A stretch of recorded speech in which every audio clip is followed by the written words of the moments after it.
Here we go. I'll dive right back into the Heilig Beis Yaakov.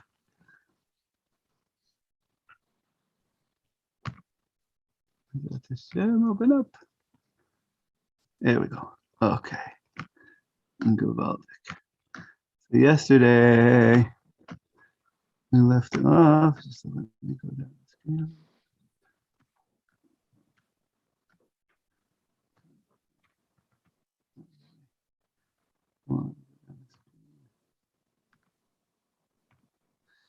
Wow, it might be time for a new computer.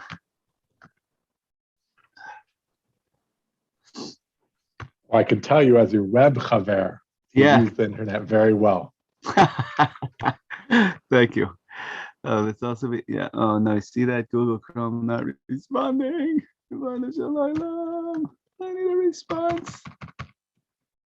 All right. Well, what we spoke about yesterday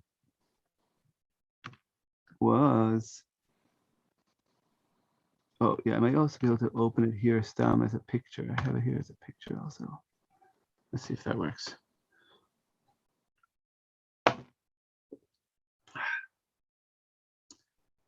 That amazing perspective that he had about the earth, that why is it that if you daven and there's no seed planted, why won't anything grow? He said, beyond the fact that there's that you know you're missing the physical material to start off the growth of the tree, there's also the fact that the earth will not understand your davening. This is this amazing, amazing perspective that he had. The earth, in order to understand your davening, needs to hear something closer to it, because a human being who is a medaber is many levels, many levels bigger and greater than the earth. It's too far removed. And so he says that it needs to like hear the seed crying out inside the earth as it decomposes, in order for the earth to understand what davening is. And therefore, he says, and then this is basically the description of what it means for us to be involved, both physically and spiritually, during the 6 years, right? Even before Shemitah comes in, there's already this incredible symbiosis. There's the physicality of planting the seed and plowing the earth and so on. And then there's the spirituality that the farmer davens, and the seed is davening and crying out. And the earth hears this from the seed. And yeah, oh Gevalt, it's the page before. Maybe this one will work now. Oh, Mazel Tov, this one's not working. Baruch Hashem. Okay. Okay. So to come to Shemitah afterwards is a level above that, where it's not that the earth is hearing the davening of the seeds as they're decomposing and growing. Rather, the earth, so to speak, turns around to Hashem and faces and receives the energy coming mamish directly from HaKadosh Baruch Hu. So during the 6 years, there is a partnership between the person and the earth and HaKadosh Baruch Hu for things to grow. On the 7th year, we need to step away from the process physically of planting and plowing the earth and reaping and all the derabanans. And this way, the earth can be free not to be bothered by us. He has this amazing lashon that during the 7th year, the Shemitah year, and in the Yovel year on a different level, as we're going to see, the earth doesn't need to understand prayer by understanding and hearing the prayers of the seeds. The earth is in a whole different way of relating. It's relating behind itself, so to speak, to God, to the direct flow from Hashem. Since the earth in the Shemitah year is in a state of nullification to the one who's putting energy into it, to Hashem, therefore the earth cannot be involved in bringing things forth, in being involved in davening and being involved in growth. Even though we see that things do grow on the seventh year, but it's a whole different thing. It's like not what the earth is really up to. It just happens kind of backhandedly, but it's not really what the earth is up to. And if a person will go, and this is where we ended up with yesterday, a person will go and plant on the Shemitah year via trida, and then the person will, this amazing word, you'll bother the earth and distract it from receiving directly from Hashem, that it will then be because you'll be bothered by our involvement. It won't be able to receive anymore directly from Hashem. Then it will have no koach left to give over and produce in the 8th year and the following year after the Shemitah year. So mamish is like we have to leave the earth alone. During the 6 years, we're mamish very involved, and we plant in the earth in order to make a bridge between our prayer and the earth's ability to hear our prayer. And like we said yesterday, it's an amazing thing that corresponds to the second blessing in Birkat HaMazon, which is totally in the second person. Noide lecha al shehinchalta and ala aretz val hamazon. The blessing about the earth in Birkat HaMazon is all second person, because we're relating to Hashem and, so to speak, to nature in a partnership kind of a way, in an I-thou kind of a way. But the first blessing of Shemona Esrei, that's the blessing that comes straight from Shemayim. Moshe Rabbeinu made that bracha based on the man, and that's the kind of energy that's coming down. This heavenly energy, direct heavenly energy, is what's coming down during the Shemitah year. And the earth needs to be left alone so that it can receive it, right? The earth needs to be left alone so it can receive it. If a person will plant and produce things on the Shemitah year, yeah, you'll get apples, but they're not going to have the energy of closeness to Hashem. It's going to be distraction energy. It's going to be too much work. It's like, you could invest and make money on Chavis, but that money will have no blessing in it. It's not going to have that flow. This is what the whole system of Shemitah and Yovel does for us, is it connects our physicality and even our whole network of how our davening works, that even though it's very spiritual and connected during the 6th year, but in the 7th year, it has to just be receiving direct. We have to kind of transcend the whole system, just like we said before, that there's the world of free choice and hiddenness that we're in. And on Shemitah year, we're given a taste of God's omniscience being totally beyond. So too, in terms of the natural process of growth and in terms of how davening works with the seed and the earth, on Shemitah year, it's like a window opens to a direct energy from HaKadosh Baruch Hu. And it's a whole different kind of modality of receiving bracha from Shemayim directly. Now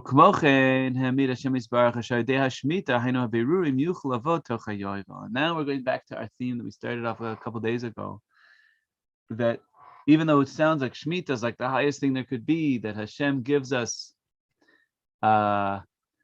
peace in our heart, that Hashem, the ani, the word ani, that unchanging level of connection with Hashem, and the aretz, which is the heart. But still, there's an even higher consciousness of the Yovel, which is to know that all we really have in this world is our davening. And that is this amazing paradoxical place where it's our davening and it's God's own davening, like we spoke out. And to get to Yovel, you actually need 7 times of counting Shemitah in order to get there. So Yovel is this whole another level that's even higher than Shemitah. Kishmita Amar Avidoni Moivi Rabbi Zatzal says, my father, the Heilige Shilach, the Mordechai Yosef mi Ishbitz, said, Kihu neged midas sheli shelach. In Pirkei Avos says, and by the way, this learning is the Ilan Nishmas, Reb Shalom, Reb Yosef Yechasiel Zisha, today being his yahrzeit, Yud Elul, and I think of this particularly because this Mishnah that's being quoted in Pirkei Avos is about being a chassid, being someone who is loving, filled with loving kindness, as Reb Shalom was. He taught us all how to be chassidim, and Zrat Hashem. And the midah in Pirkei Avos of being a chassid is two things: shali shalach and shalach shalach. What's mine is yours, and what's yours is yours. We saw that piece when we were learning the Mishnayos a few months ago. And what does this mean? The Ishbitzer says there are actually two different levels. In Pirkei Avos, it's one attitude, that what's mine is yours and what's yours is yours. That's how a pious person, that's how a chassid sees the world. For the Ishbitzer, it's two different levels. What's mine is yours, that's called shemittah, where I give up what's mine to Hashem. But then Yovel's even higher. What's yours is yours. It's all already yours, Hashem. This is even higher. Shmita, first of all, is the midah that's what's mine is yours. V'hainu ki az yakir asher kol ma shenasan lo Hashem yisbarach eno shelo rak hakol Hashem yisbarach. That it is then that the person can recognize that everything Hashem has given them is not really theirs. It's all from Hashem. And Yovel, who midas shalach shalach, Yovel is the aspect of what's yours is yours. Ki Yovel, who masha Hashem yisbarach mevarer es ha'adam. Yovel is a whole different thing that Hashem, so to speak, refines the person. The azmare Hashem yisbarach, whereby Hashem, in clarifying us and showing us our root in Hashem, shows us she'en la'adam shum koach u'tfisa. And he shows us that we never had any power to begin with. On Shemitah, I think I'm giving up my, main parnasa, which is from my field. I'm ready to give it up and do the amazing act of spending a year of not working the land, right? And so it seems like there's something that was mine, but I give it up to Hashem. Shali, shalach, that's Shemitah. And I'm acknowledging it's all from Hashem. But on Yovel year, then Hashem shows that the person really never had any power to begin with to give up. On Shemitah year, I have a sense of my own being, and I give it up to Hashem. On Yovel, Hashem shows us that I never had anything that was mine to begin with. It was all Hashem the whole way through. Everything is all from Hashem. Even the work that I do, that here is particularly exemplified in the work of letting go of my field and not working my field in Shemitah year, which took. I might be proud of myself for doing that. If like, look here's my spiritual power to keep Shemitah, which is great. But on Yovel, Hashem shows us that even that power itself all came only from Hashem. Kimi, just go back to the top of the page here. Kimi yuchal lavod bli koach Hashem yisbarach, because it's really true. How could any of us serve Hashem without first being powered by Hashem? And this is exemplified, and the sort of the paradigm teaching from Chazal about this is Mikdimani Vashalem, that Hashem asks, who came before me that I'm beholden to them? Mi asa mezuzah, who I say, oh look at me, look what I did, I made a mezuzah on my door, I did this great job of doing a mitzvah. Hashem owes me thanks for having put the effort in to put the mezuzah on the door. Well, no one can ever say that they came before Hashem and now Hashem is beholden to them, because who you only now have the ability to make a mezuzah because I, Hashem says, first gave you a house. Your whole koach to do the mitzvah of mezuzah it all always begins with being beholden to Hashem, because Hashem gave him the house to begin with.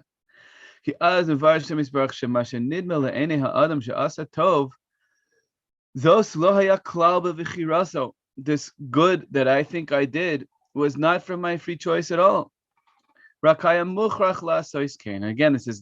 here's where he says it out explicitly, this concept of free choice versus divine omniscience.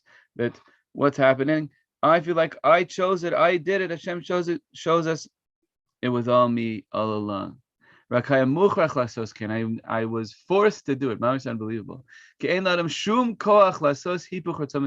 No one can possibly do anything against Hashem's will.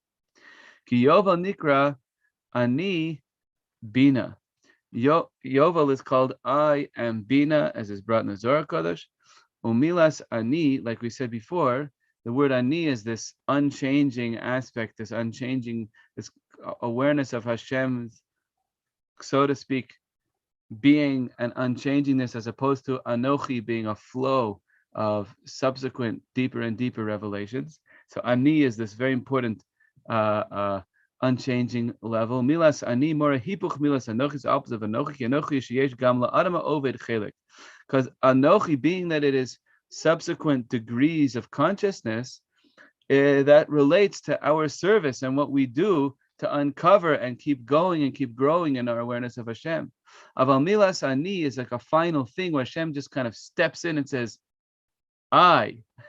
and that's kind of who say ein la'adam shum chelik v'dasa. That's showing us that I don't own any of my avodas Hashem. It's all just Hashem. This is, he's talking out, and we're getting closer to what he has presented to us before, which is that Yovel is about the consciousness that all I really have is my prayer.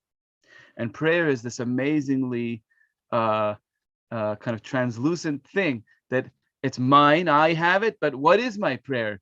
It's Hashem talking through me. It's this very, very amazing and transcendent kind of a place where who I am and what I'm doing, it's all mamish, really Hashem at the same time. Mamish, an amazing, amazing thing. Like you said for the B'dichever, that why did Hashem teach the 13 attributes of mercy by putting a talus on and calling them out, as opposed to any other mitzvah? Hashem didn't first like show Moshe how to do the mitzvah, is because that is how deep we need to get when we say the 13 attributes. The Sfardim are already saying them every day now. Well, we're going to start a couple more Chavis from now, but those 13 attributes have to be so deep that it's mamish God davening to God. It's so amazing, and that's the depth of every prayer, really. And that is the amazing thing of what Yovel is, that it's all mamish God, and somehow there's also Leibish. Mamish, an amazing thing. That's the pele of what davening is. That at the end of the day, after all is said, what did I really do? What do I really have? I have my davening. What is the davening? It's really God talking through me, which is an amazing thing. We're going to see how he speaks about it. It's another maybe a couple lines, and we'll move into the halachas.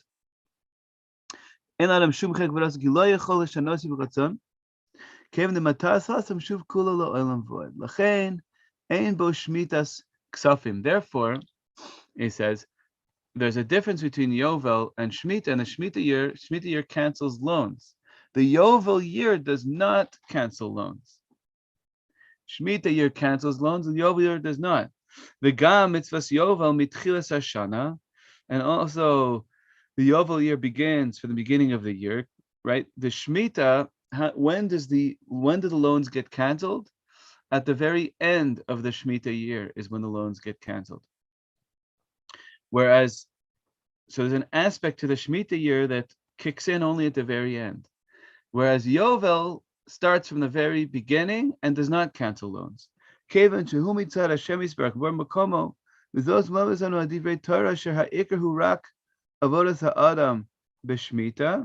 all of this is to teach us the way of the Torah, which is, and he's going to start getting into a very important theme that you cannot skip all the way to Yovel consciousness. We need Shemitah in order to get to Yovel. We have to have a sense of self, and then give that sense over to Hashem. You can't skip from a sense of self to a sense that is all just Hashem and there's no free choice and it's all. You can't get to that transcendent place without first 7 times giving over that sense of self.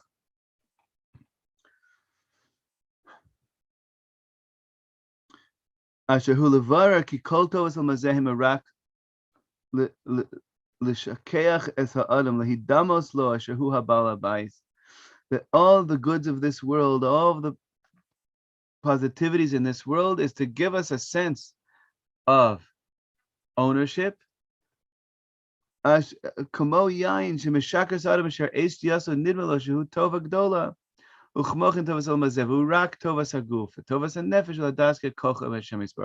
the physicalities of this world are like wine, that while you're getting drunk, it seems like, wow, it's all so good and it's all mine.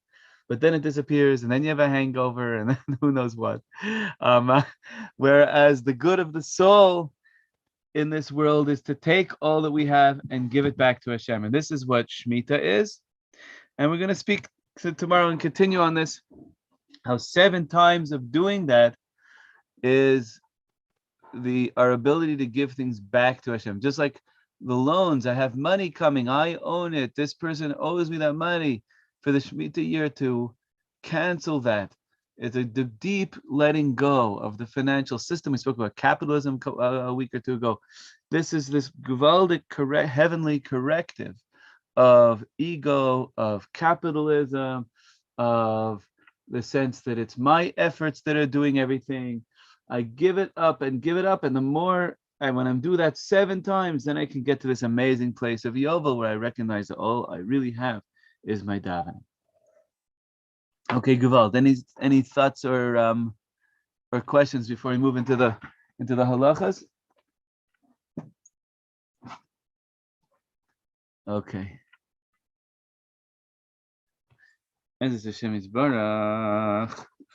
Now we are going to begin to look into the question of which things have Kedusha Shvis. So just one moment.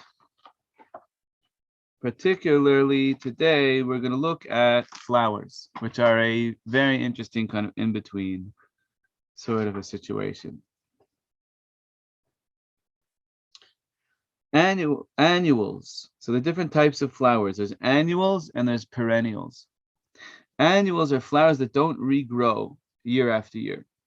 Perennials are the type of flower that they keep growing year after year. So there's a machlokes about these kinds of flowers. One opinion is that they do get Kedusha Shvis, and therefore they have to be treated with all the conditions of Kedusha Shvis. And one opinion is not. And once again, what is the holiness of Shvis? The Torah says that the fruits of Shvis are given to us to eat, le'ochla. And that means that they're not allowed to be destroyed or treated cheaply, and they're not allowed to be used as in the market, as a money-making thing. You cannot use the fruits of Shvis. Can sell them only in a limited way, as we'll see. Right now, we're looking at flowers in terms of whether or not they're considered to have the kedusha of Shvis. Why do we call it Kedusha? Is because the produce of Shemitah year is considered to be, the way Chazal are talking about it, is that it's considered to be like a gift from Hashem. That they're given to us to eat. That's how the pasuk describes it. That the fruits of the 7th year shall be for you to eat, le'ochla. And this is understood by Chazal to be considered to be mamish like a gift from Hashem. The Gemara Ad Kedei Kach says that sometimes Kohanim consider themselves to be more entitled to the fruits of Shemitah than regular Jews, which is not true. it's a gift to all of Am Yisrael. Why would Kohanim think themselves to be more entitled? Because they're used to getting gifts from Hashem. They have all the 24 gifts that they get, including, for instance, Truma. And they consider, the Gemara describes the fruits of Shvis as also being Kedushat Haaretz, as being from the holiness of the land of Eretz Yisrael. So they cannot be treated cheaply. They cannot be destroyed. They cannot be bought and sold in a way of making profit. But what are the things that are considered to have the Kedusha of Shvis? So the question is, in terms of flowers, particularly rose, henna, balsam, and rock rose, which are all listed in the Mishnah and Shvis, Perek Zayin, Mishnah Vav, they all are considered to have Kedusha Shvis. Why is that? Is because these flowers can be eaten. So if the flower can mamish be eaten, then and they are used as spices for seasoning and flavoring foods, and therefore the mamish considered to be foods, and on those species we have to treat them with Kedusha Shvis. What about plants that have no odor at all and are not eaten at all, and they're not, we're going to see soon about the role of odor, but we're going now to the opposite extreme. So one extreme is flowers that are eaten. That for sure puts them into the category of Kedusha Shvis. In the middle, you have flowers that have an odor but are not eaten. We're going to deal with that in a minute. But the other side of the extreme are flowers that have no odor and are not eaten. So there's a dispute whether they have Kedusha Shvis or not. One opinion is that they do have Kedusha Shvis. How could this be? The Chazan, Rav Yashiv says a very interesting argument. He says, even though if you learn, as Baruch Hashem, I just this morning made a siyum, I finished Yerushalmi, the Gemara on Shvis, Le'ili Nishmas Reb Shalom, and there it does not mention any idea of purely decorative flowers having the holiness of Shemitah, having the Kedusha of Shvis. But Reb Yashiv said that that was only in the times of the Talmud, when non-fragrant flowers had no significance. But Reb Yashiv was of the opinion that today, flowers that are grown specifically for the sake of decorating houses because of their pleasurable appearance, even though they have no scent, are considered significant enough to become Kadosh B'Kedusha Shvis. This is an amazing, mamish, an amazing modern application of Kedusha Shvis. Mamish, an amazing thing. That's the opinion of Rav Yashiv. But most of the other poskim of Shlomo Zalman Auerbach and Reb Chaim Kanievsky and others, most of the other poskim say no. A flower that is purely decorative does not have the holiness of Shvis. You're allowed to buy and sell them as usual. You're allowed to. It does not mean that you can plant them. Planting anything on Shemitah, as we said at the beginning of this, like a week and a half ago when we first started learning, planting anything, even a tree that does not produce any fruit, or a flower with no odor and it's not eaten, any planting on the Shemitah year is totally forbidden. And watering is also, as we said, only to survive, not to thrive. But buying and selling flowers that are odorless and are not eaten, and putting them in the garbage or treating them in a kind of disrespectful way, this would be completely permissible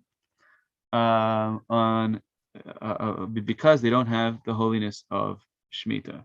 So very interesting machlokas, very, very innovative teaching of Rav Elyashiv Zatzal, to say that because the way we use totally non-fragrant flowers today, and they're grown with a purpose, that purpose makes them useful enough and important enough within the kind of human world of decoration, enough to make them considered to be kadosh b'kedusha shvis. Mamish an amazing thing. Most poskim don't agree with him.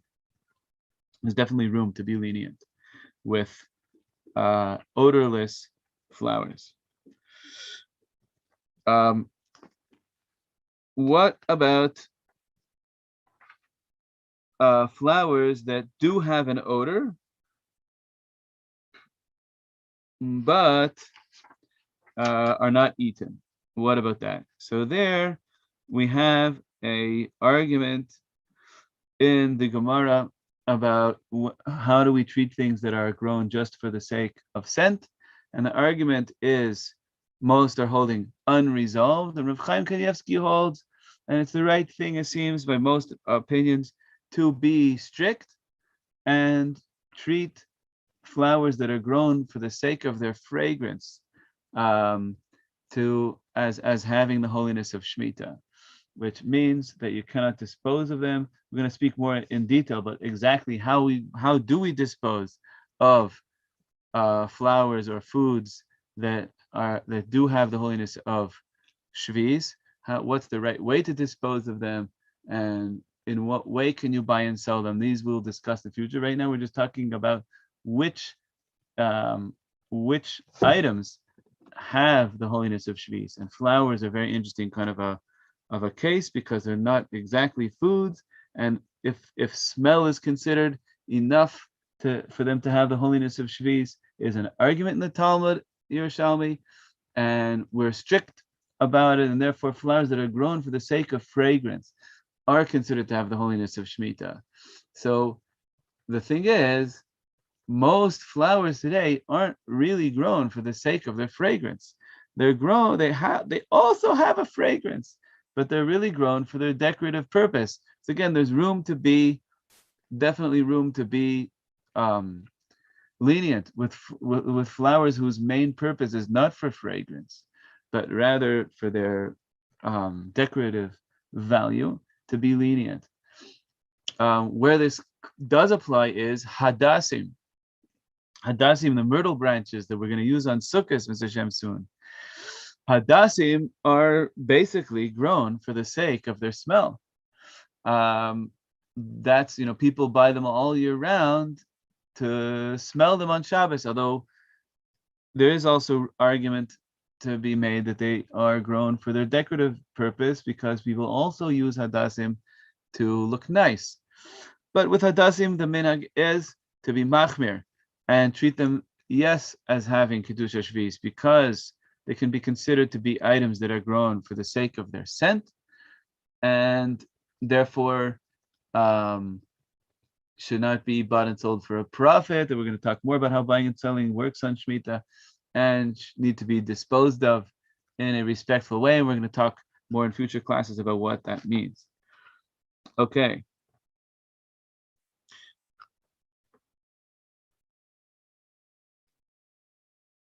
What about flowers or any plant that were planted on the Shemitah year in Eretz Yisrael? If you know they were planted on the Shemitah year, which is a prohibition, the flowers or plants, trees, whatever growth that was planted on the Shemitah year becomes forbidden. And you cannot even accept them as a gift. That's the opinion of Reb Chaim Kanievsky.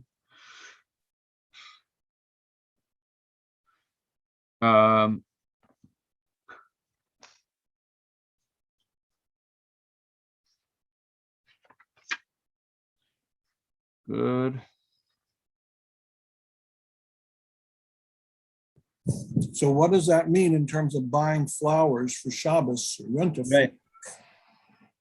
Right. So there's if the flowers that you buy are just decorative flowers, roses are going to be an issue, and they would need to be bought, as we're going to discuss in the future. They need to be bought either from Oter Beis Din, or Heter Mechira, whatever, depending on which kind of kashrus that you want to go with, and we'll discuss those in depth in the future. But Purely decorative flowers, there's definitely room to be lenient and buy them, and no, you don't have to be worried about who you're buying them from and whether they have Kedusha Shvis. Flowers like roses, he gave this list here. Rose, henna, balsam, and rock rose, because they can be used as spices, they can be used for eating. Therefore, they are definitely considered to have the Kedusha of Shvis and are going to be problematic.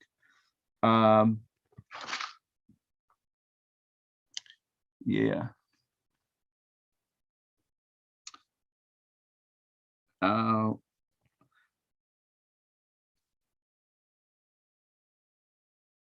What about placing flowers into water?